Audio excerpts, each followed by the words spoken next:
When there's a crisis, there's a higher risk of inequalities growing, both within countries and throughout the world. And so we have to remain vigilant that this doesn't happen by reinforcing our multilateral safety nets.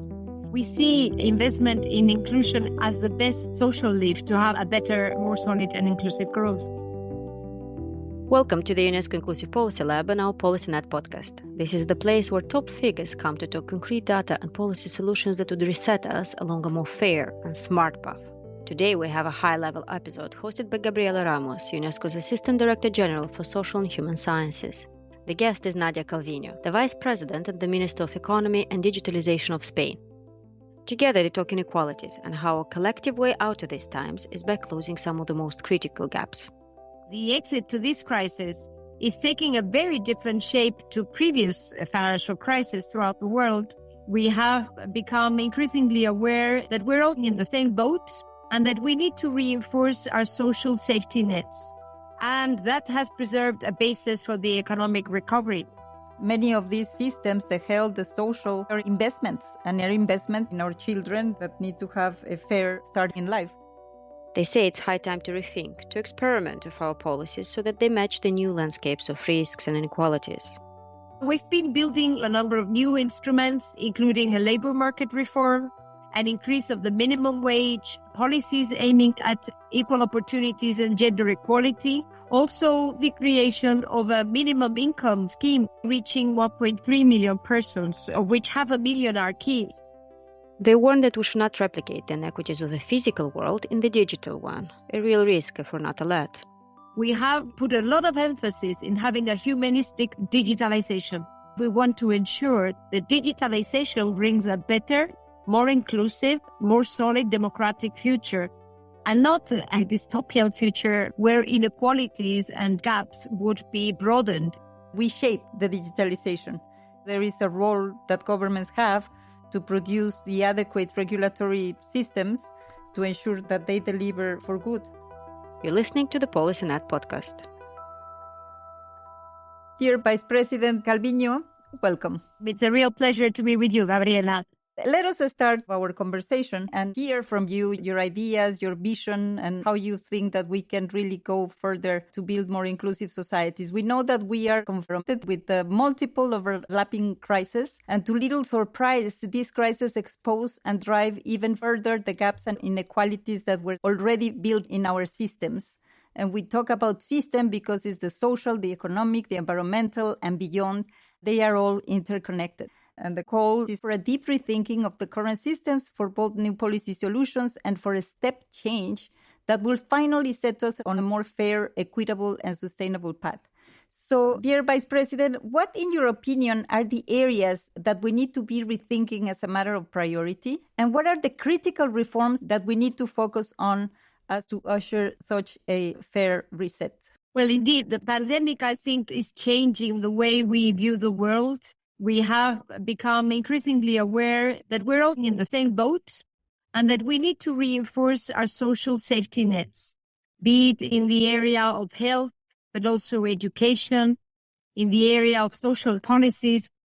Actually, the exit to this crisis is taking a very different shape to previous financial crises throughout the world because of the fact that we coordinated our economic response, we acted with determination, unity and solidarity. And this approach has allowed us to preserve the economic tissue, jobs, and also family incomes, at least in the most developed countries. And that has preserved a basis for the economic recovery. Now, as you rightly said, when there's a crisis, there's a higher risk of inequalities growing, both within countries and throughout the world. And so we have to remain vigilant that this doesn't happen by reinforcing our multilateral safety nets, providing financing to most vulnerable countries, focusing on policies which respond to short-term challenges, but with a mid-term perspective, focusing on digitalization, on the green transition, education, all those elements that will provide us a more solid and inclusive growth. This is exactly the kind of context that we are facing in terms of the multiple angles that we want to address. We know that the government of Spain has really put support to the most vulnerable at the center. And the reflection nowadays is how do we ensure that these support systems continue to be there while we move into a full recovery that hopefully will come someday. So could you share with us some of these measures and how do they provide support to the most vulnerable? Well, indeed, we are a progressive government. And so for the past 4 years, we've been building in the system a number of reforms that are aiming at improving the quality of life of citizens and focusing in particular in reducing inequality and supporting the most vulnerable parts of our societies, which had suffered the most from the previous financial crisis that broke in 2008, the young, women, the less educated parts of our societies. And so we've been building in our system a number of new instruments, including a labor market reform, an increase of the minimum wage, also policies aiming at equal opportunities and gender equality. For example, aligning paternity leave with maternity leave, also reinforcing pensions for the elderly, and with a strong focus of investments in our education, vocational training, so investing in the future, including through the creation of a minimum income scheme, which is targeted at families with children, because child poverty is something we should not accept in a rich country such as Spain. So our whole program is very much focused on digitalization, green transition, social and territorial cohesion, and gender equality, adopting measures which are already showing their impact in terms of the reduction of the gender gap, for example, or the improvement of the quality of jobs in the labor market. Dear Vice President, I want to underscore this question of the minimum income support. We have always heard that it's so difficult to finance, that it's impossible to enact it, that it's so difficult to design it. But Spain has made it, and I think that this is something that we need to really focus on going forward. The minimum income scheme is really worth pointing out. It is already reaching 1.3 million persons, of which 500,000 are kids. And what we're trying to do is to gather and bring into it, under this umbrella, all the different subsidies and family support measures that existed before.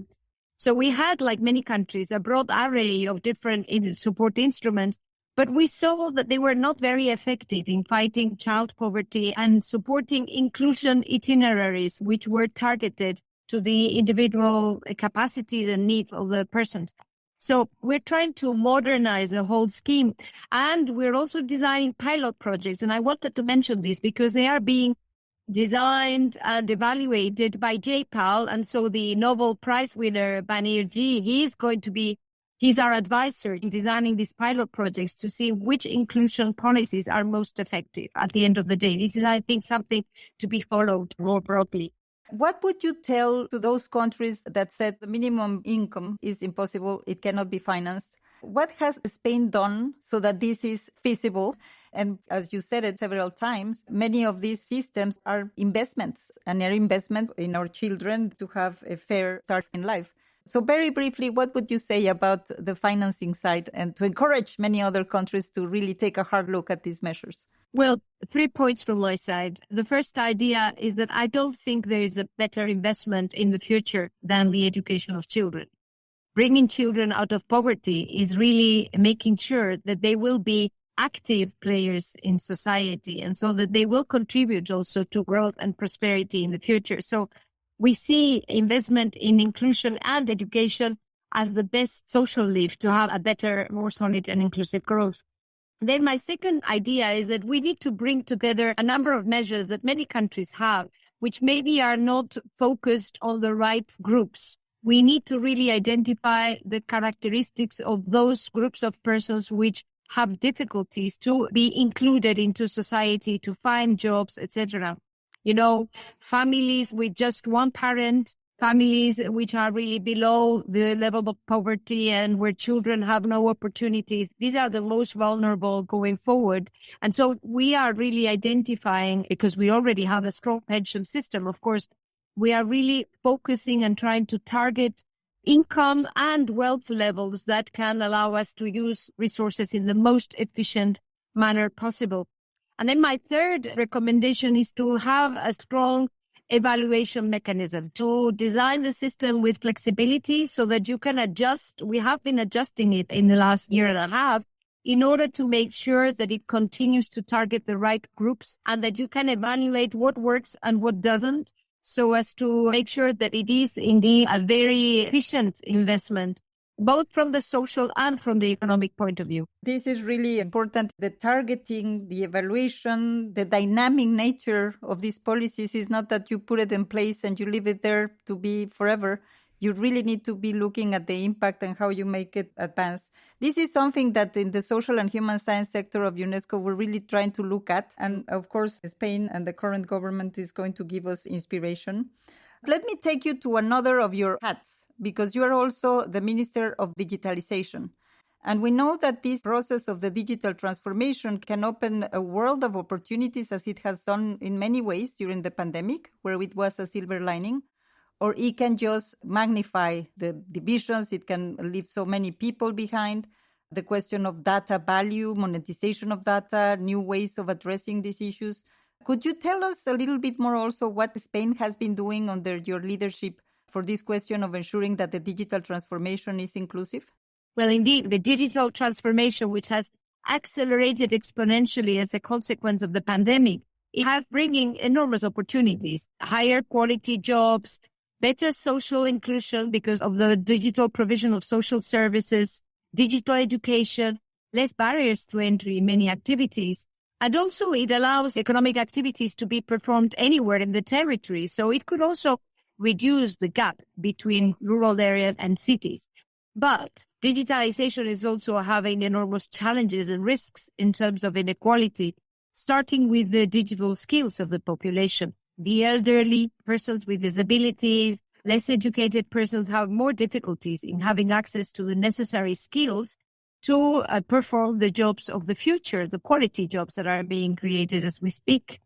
Likewise, if artificial intelligence tools do not follow a charter of digital rights, if we do not have a clear framework ruling the protection of rights and values in the digital world, then we risk having a more dystopian future where inequalities and gaps would be broadened instead of shortened.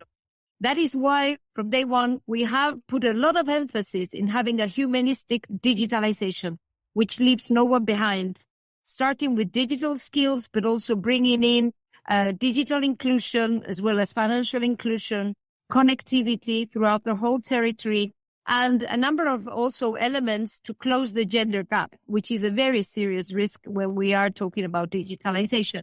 We see the progress is being made, but there are enormous challenges ahead for all democracies throughout the world in these troubling and turbulent times we're living. In fact, your government has also been looking at an approach that you also supported in UNESCO when we adopted the Ethics of Artificial Intelligence recommendation, which was an approach based on human rights, on human dignity, and how do we ensure that this digital transformation does not only not reproduce inequalities, but that also bring our societies together. So would you like to approach this vision that the digital transformation is a solid base to enhance our human rights and our human dignity? Yes, indeed. From day one, we realized we needed to shape our digitalization process, since we will be investing an unprecedented volume of public resources, up to 20 billion euros in the digital transformation of the country, going from digitalization of SMEs, public administration, digital skills, artificial intelligence, connectivity and 5G. Since we were going to really push forward this agenda, we thought it was very important from the beginning to have a clear framework based on our democratic rights and values. Because there is a need to establish a clear basis and principles that are going to be applied by all players in these emerging markets, starting from the access and accessibility of all citizens to digital services and digital connectivity, going on to talk about the avoidance of gaps and discrimination, and going on to ensure the requirement of authorization to certain technical developments that today may sound impossible, but actually may become real in the future, having to do, for example, with digital devices that may be affecting our ability to see, to hear, or even the way our brain works. Also having to do with the way public services may be using artificial intelligence. Just today, we have adopted in Spain a draft law having to do with the digitalization of justice. And we think that having a clear framework of rights is essential to ensure that these artificial intelligence tools are used for the better and ensure that the judicial system is fairer and acts in a manner which fully respects our individual and collective rights. So these questions are coming up in each and every one of our digitalization programs. And if they don't come up, they are implicit. So we need to be very aware of them if we want to ensure that digitalization brings a better, more inclusive, more solid democratic future, and not a dystopian future like the ones we see in some movies. What I'm hearing here is that we shape the digitalization. It's not that the technologies are going to be going their own way and transforming themselves, because there is a role that governments have to produce the adequate regulatory systems to ensure that they deliver for good. And I really like what you're saying in terms of the public services, because our public services also need to understand better what they're buying, how they're using it, how to avoid the discrimination that sometimes is embedded in the data sets, in the algorithms. So we will be looking more and more into that.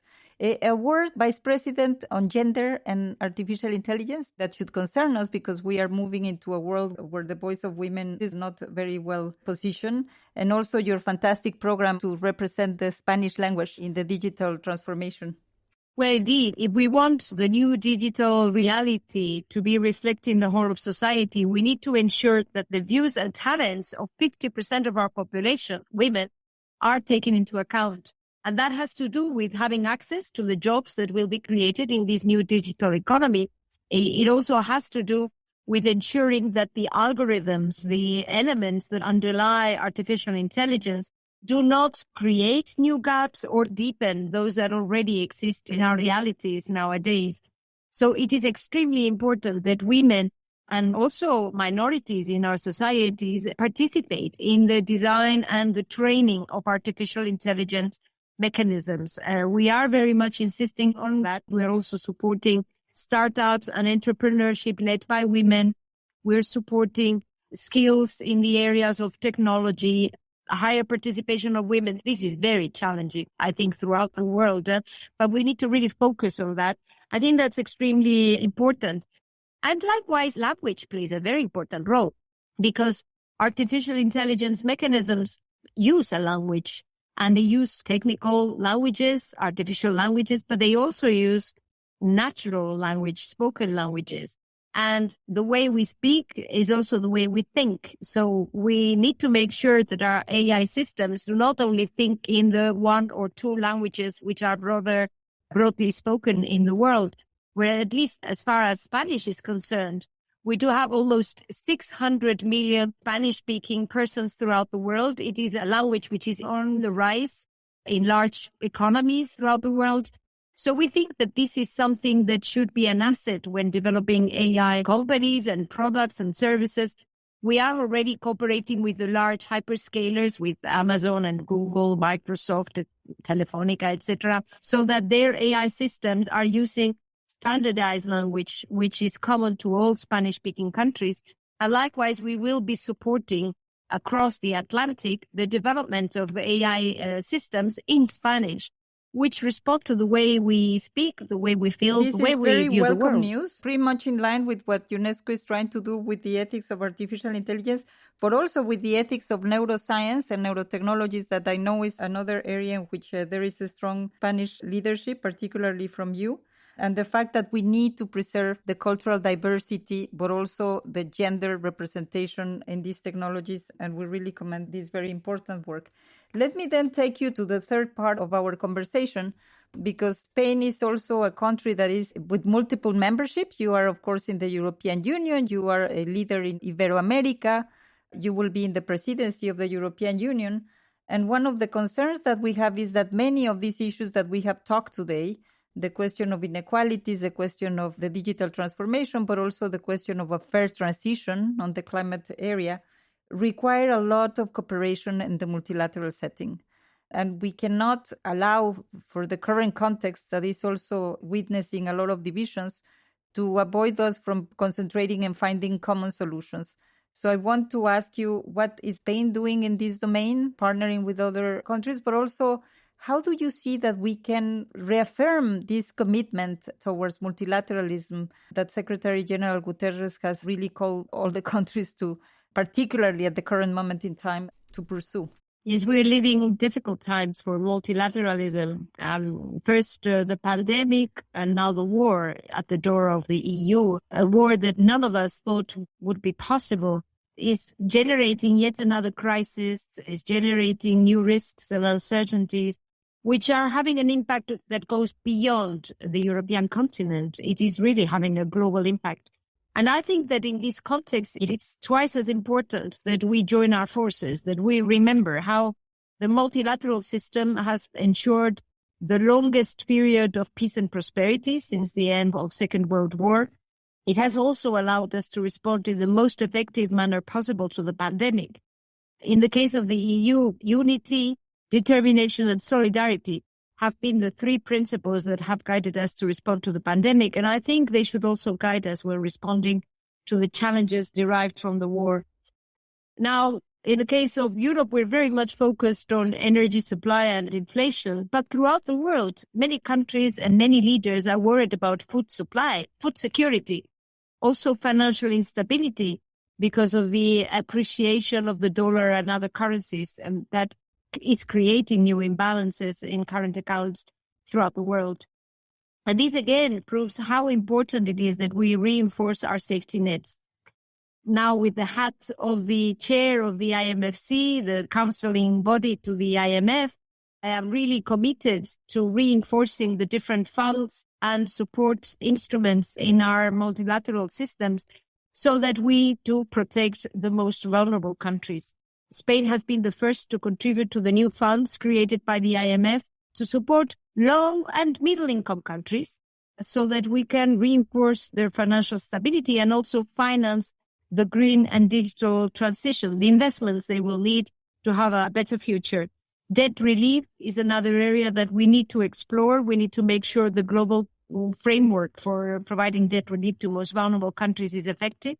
This is something we will be surely working on in the coming months, and Spain will be a country supporting the multilateral cooperation framework because it is the best way forward to face challenges that go beyond the national boundaries, even the European boundaries, challenges that have a global nature. It's incredibly complex how many things are interlinked, but how important is also to walk the talk and not only look for their own solutions to certain group of countries, but also to look at those that are really in a very fragile situation. It has been a real tour de force in terms of so many topics, so many issues, but so many actions.